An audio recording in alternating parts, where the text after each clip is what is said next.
Mitrom and Bandhuvam, welcome to South Asia Maps.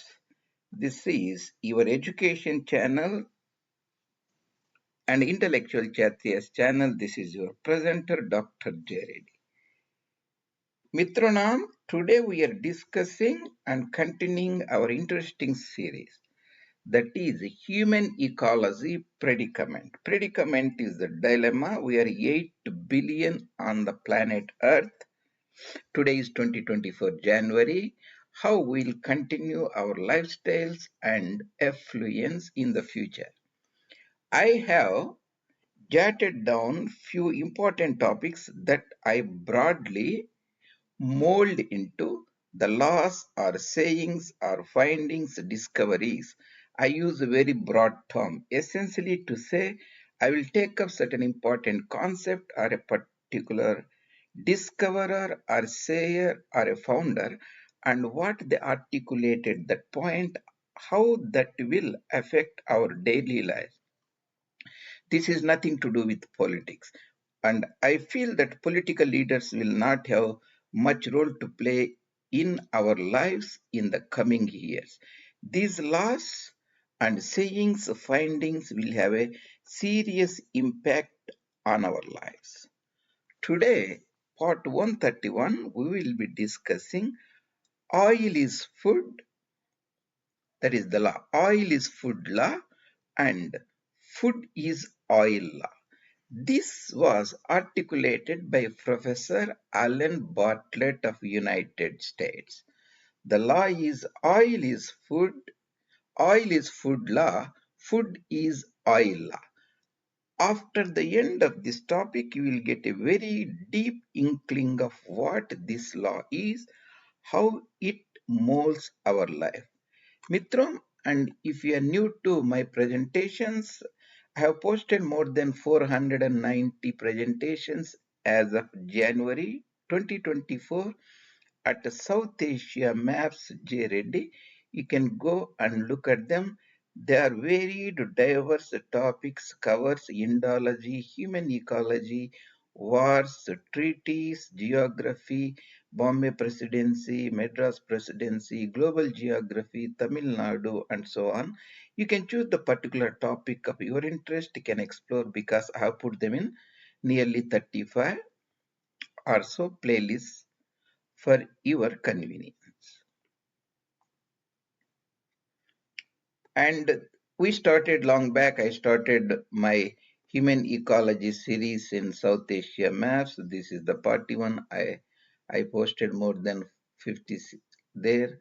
The next part I posted many similar topics again, and 116 I posted at that. And today we are discussing about the laws.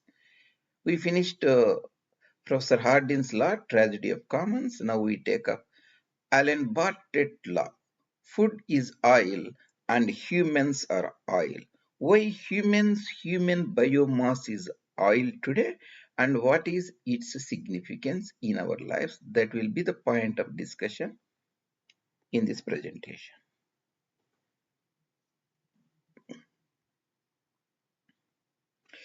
Alan Bartlett, Professor Bartlett, from 1923 to 2013 means nearly lived for 90 years. He retired as a professor of physics at University of Colorado, Boulder, overlooking the Rocky Mountains and the Great Plains.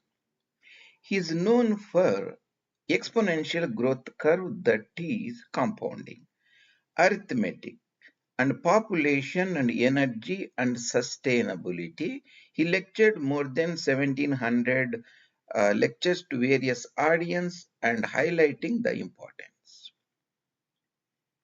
If there is, see, this is oil drum which represents, and this is the traditional agriculture.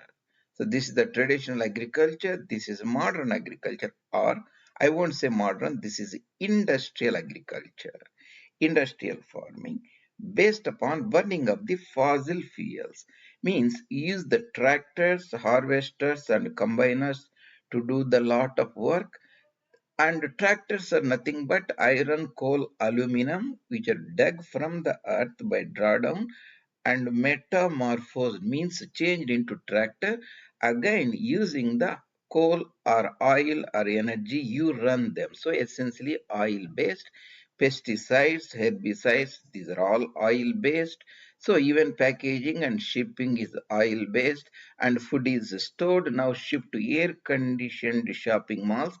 That also you have to be included as a part of our consuming energy, oil based. All our poultry and dairy, sheep, goat industries are oil based. That means essentially this is the modern human being here. So traditional human being, the cultures which are still traditional agricultural based niches, they just use the traditional sunlight, that is very sparse energy, use natural photosynthesis process, harvest the food they eat. That is the traditional food. That means their food was made with, let's say, sunlight or photosynthesis process. Even the modern food is also made with photosynthesis. The important part is this dense energy or inexpensive energy in the form of fossils, oil, coal, natural gas. That is important. So, if you take away that sunlight, the photosynthesis, the traditional food is made with photosynthesis, and modern food is made with oil based products. So, oil is food law, and modern food is oil. So it has a tremendous implication for our modern life. What does it mean? If there is, let's say, less oil on the planet Earth, because oil is one-time gift by the nature, since 500, 600 millions of Carboniferous era, this product is formed, we discovered it, we consumed more than 50% of it. Within 2, 3, 4 decades, we will lose much of oil. Practically, there will be no cheap oil available at that time. Then if there is less oil means we'll be producing less food. Imagine humans are biomass. Biomass essentially the cells, tissues. In a broader sense, your weight is the biomass. Let's say an average person is 80 kilograms or 70, 80 kilograms. So there will be less human biomass means less population. Today, let's say we have 8 billion people, multiply 80 kilograms each or 70 kilograms each, you get a certain number. That is the biomass we have on the planet Earth today. If there is less oil means there will be less food and there will be less human biomass on the planet Earth.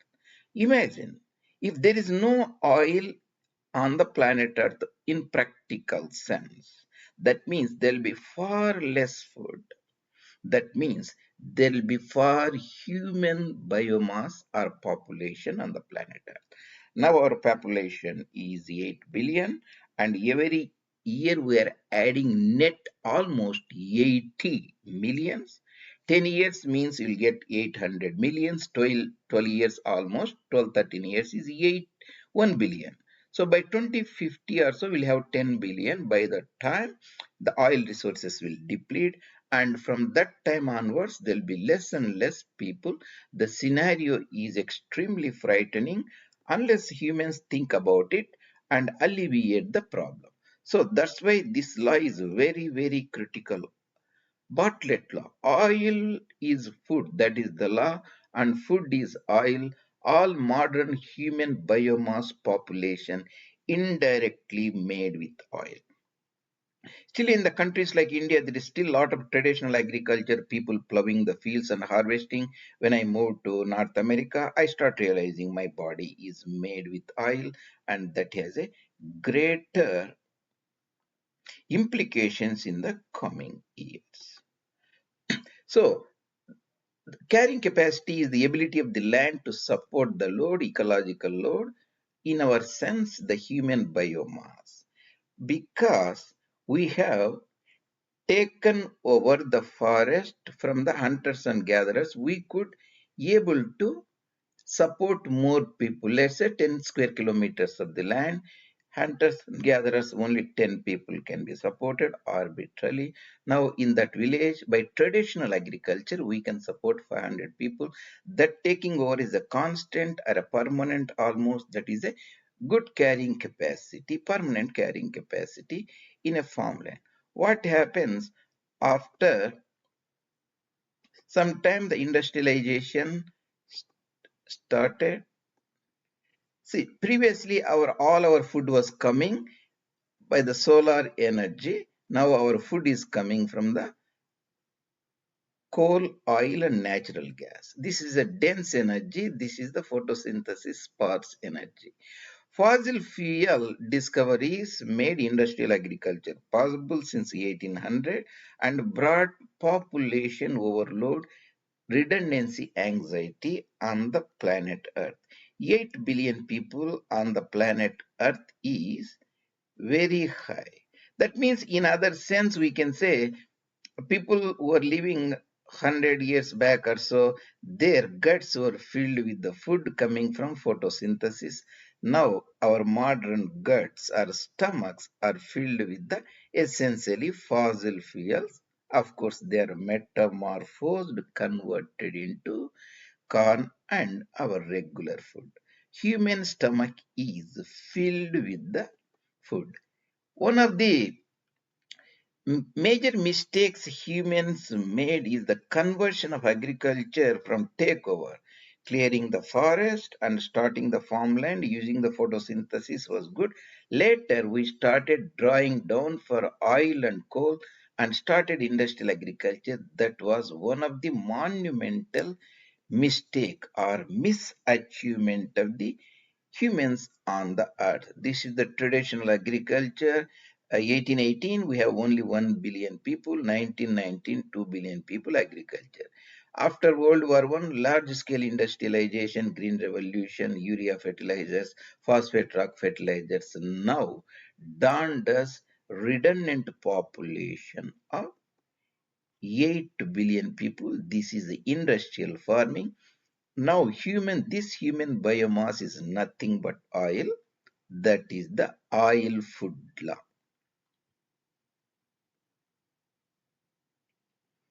You can see our population was 1 billion 1804 or 1818. Sometimes I'll be telling at the end of the World War One, 2 billion. At the time of uh, Nixon era in the United States, 1974, 4 billion. Then right now, 2024, we have 8 billion. Human population past four doublings, 1 to 2, 2 to 4, 4 to 8 is extremely rapid. That is was only made possible due to industrial farming, green revolution, that is the fossil fuel based.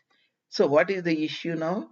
Every day today we are extracting 100 million barrels of oil, 100 mbl. Today we have to extract 100, tomorrow 100, day after tomorrow 100, and we cannot do it forever. It will terminate at one stage, and petroleum geologists feel that it will terminate within 2 to 3 decades. What will happen to our society? That is the great predicament we have now. 100 million barrels per day is not a small amount. So I said, let's, because we have green revolution, due to green revolution, let's say we have around about 8 billion people. I calculated 1 acre, this is giving the space, how much space a wheat plant occupies. Let's say wheat plant occupies like 10 centimeters to 30 centimeters and so on. And let's say spacing 20 centimeters, 20 centimeters means that 300 square centimeters. 1 hectare has this many meters, this many square meters, and so on. And 1 hectare of land, you can say, based upon that I calculated. You can go through, I won't expand it further. That means essentially 8 billion humans today have a symbiotic relation with 70 trillion wheat plants. That means all these wheat plants raised on industrial agriculture, most of them. That is the, in the agriculture series part 4, you can see that is the dilemma we are facing. Similarly, I have articulated the point of the corn human symbiosis, 8 billion humans having symbiotic relationship, 20 million corn plants, and so on. So also I talked about the rice. You can look at it in that agriculture series, and arable lands, and each country, how much arable land it has, and all those important concepts I articulated before. So what are we talking about today? We are talking about today, see, after the dawn of industrial agriculture, since the 1850s or so, using of tractors, fertilizers, phosphate rock, pesticides, our population from 1 billion in 1818 to 2 billion at the end of the World War One now has become to 8 billion, and most of our food is produced by non-traditional agriculture, industrial agriculture, which is oil based, burning the oil. That is oil burning festival or oil burning fiesta. So food is essentially today oil, and oil is food, and humans are made with the food. So in a sense, indirectly humans are made with oil or synthesized with oil. Human biomass is synthesized with oil. That is the very great concern we should be paying attention to. That is the Bartlett law, and we discussed today oil is food law, food is oil law. Hope this will put you in a proper perspective, and thank you very much listening to me. And if you like the content, I will appreciate if you bring it to the your friends and other audience, and you can post your comments and suggestions. See you later in other presentations, Dr. J. Reddy.